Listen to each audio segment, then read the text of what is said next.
Okay, so today we're going to be learning how to graph lines. So our essential question is, how do you graph a linear equation? So there's a couple of ways. The first way is method one, which is going to be to create a table of values. So when you're creating a table of values, there's always some steps you should follow.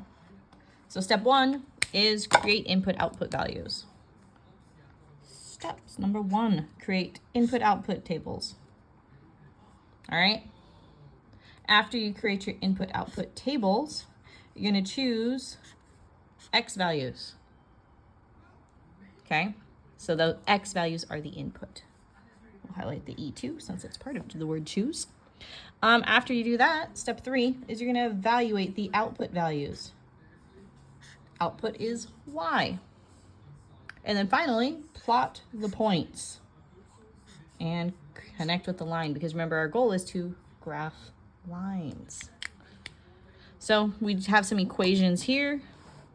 We're going to go ahead and graph them, and we're going to use this method. So notice here that I have the input values of -1, 0, 1. Okay.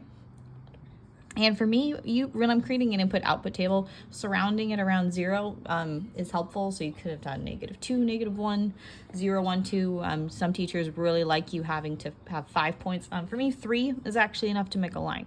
So I just really care about 3 points. So what we're going to do is the same thing that we did when we were evaluating functions, and we're going to take this equation, y equals -2x plus 1, and wherever I see an x, I'm going to replace it with -1. So here, I'm going to have -2 times -1 plus 1, -2 times -1 plus 1. That's going to be +2 plus 1. 2 plus 1 is 3. So when I go to graph this point, it's going to be the point -1, my input, and 3, my output, y. So I'm going to go ahead and graph that point, -1, 3. -1, go up to 3. All right, let's do the same thing with 0. -2 times 0 plus 1. -2 times 0 is 0. 0 plus 1 is 1. So here, my input is 0. My output is 1. So that's going to be the point 0, 1. And guess what? I'm going to graph the point 0, 1, which is right here. All right, last input value is +1. So -2 times 1 plus 1. -2 times 1 is -2. -2 plus 1 is -1. So now I'm going to have my input's 1, my output's -1. So I'm going to graph the point 1, -1, which is right here. And notice how it makes a straight line? Chances are, since we're graphing lines, your points should create a straight line. If they don't, you did this wrong, okay? Now, as we get farther into math, you can use the input-output tables for any graph, any function. And it's a great way to go ahead and sketch graphs really quickly. You just have to be aware that when you're doing that, sometimes, depending on the function, you're not going to end up with the line. Like if we graph a quadratic, which is what we're going to focus on a lot this year, you're actually going to get a U shape. And so if you get a line, then you actually did something wrong in that case. But here, where we're just graphing linear equations, we're going to just be making sure that our graphs are lines. All right, moving on to part B. Part B, we have y equals 1/3 x plus 2. Now, in 1/3 x plus 2, notice that I changed my input values. Here I have -3, 0, and +3. Now, why did I choose to count by 3s instead of counting by 1s? Well, the reason why I did that is here I have 1/3 x, which is the same as dividing this x value by 3. So if I use multiples of 3, I look at the denominator of the coefficient, then it's going to be really easy to do my calculations because they're all in multiples of 3. -3 times divided by 3 is 1, right? Or -1. So it makes the math easier if you use multiples of the denominator for your input. Okay, so just kind of a nice little tip, and that'll make your math easier when you're doing this stuff.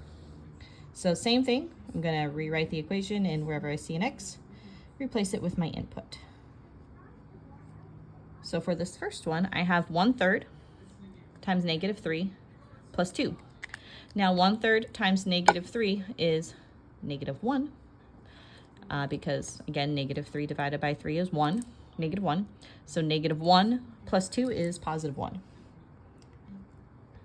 So when I graph this line, I have my input at -3 and my output at +1. And so we're going to go ahead and graph that point. -3, +1. Okay, doing the next one, I'm going to replace my x with 0 because that is my input. 1/3 times 0 is 0. 0 plus 2 is 2. So now I'm going to graph a point at 0, 2. And then finally for the last one, I have 1/3 times 3 plus 2. 3 divided by 3 is 1. 1 plus 2 is 3. So now I'm going to graph a point at 3, 3. All right, again, I made a straight line. And I'm just going to connect it with a straight edge. It's always a good idea to connect it with a straight edge, especially if we're solving systems, which I know you guys did last year. Right? If you have straight lines, you're more likely to get the right answer. Okay. So that's method 1, using the table of values. We're now going to look at method 2, which is actually my favorite, which is using rise over run. So when you're using rise over run, you're going to actually look at the equation and read it. So rise over run, let's highlight it. This is my favorite one. So this is like, if I'm going to get a math tattoo, it will probably be y equals mx plus b. All right, y equals mx plus b. M is the slope, b is the y-intercept, okay? So why do we care? Well, the y-intercept is where this line crosses the y-axis. So if I look at the equation up above where I had 1/3 x plus 2, it crossed at the y-axis at 2. So that's always dot. And then the 1/3 was the slope, which means that it's rise over run. I'm going up 1 over 3. And if I look from here, I'm going up 1 over 3. But how I got to here too is I also went up 1 over 3. That's the slope. So this is just a really quick way that you could sketch a graph. So the steps are very easy. Step 1, graph the y-intercept, which is just your b value. Step 2 is graph the slope, which is rise over run. And then finally, connect with a line. So again, let's go ahead and let's try this with these equations. So I have y equals 3x minus 2. What I like to do is actually to identify the important information first. So the slope in this case is 3, and actually we'll switch from green to purple because I've been using a lot of purple. Let's use a nice little teal. My slope is 3. So that means that in order to graph a slope of 3, rise over run, this is the same thing as 3 over 1. So from my y-intercept, which is going to be -2, I'm going to go up 3 over 1. So let's go ahead and graph it. I have my y-intercept at -2, which is my b value. And then from there, I'm going to go up 3 over 1. So from here, up 3, 1, 2, 3, over 1. And I'm just going to do that one more time. Up 3, 1, 2, 3, over 1. You could also do it on the other side, but you'd have to go the other way. You'd have to go down 3 instead of up 3, because remember, you need to make a line. If I go up 3 over 1 on this side, you make a V shape. So I'm going to go down 3, 1, 2, 3, over 1. I want to make a continuous line. All right, and then connect with a line. So notice how I put 4 points. Again, you don't have to put 4 points. 3 points is plenty.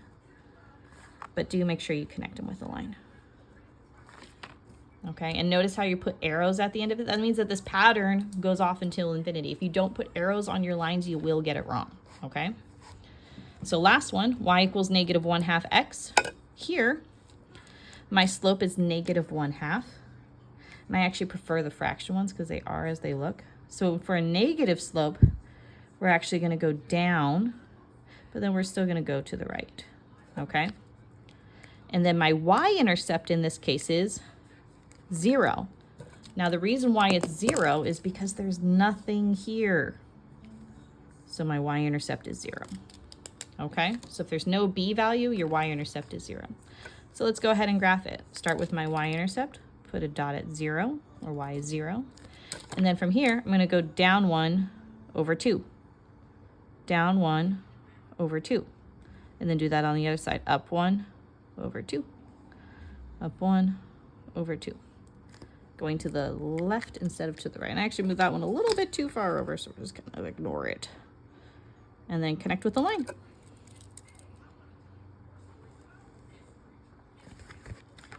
All right, and that is how you graph a linear equation using Rhizover Ren.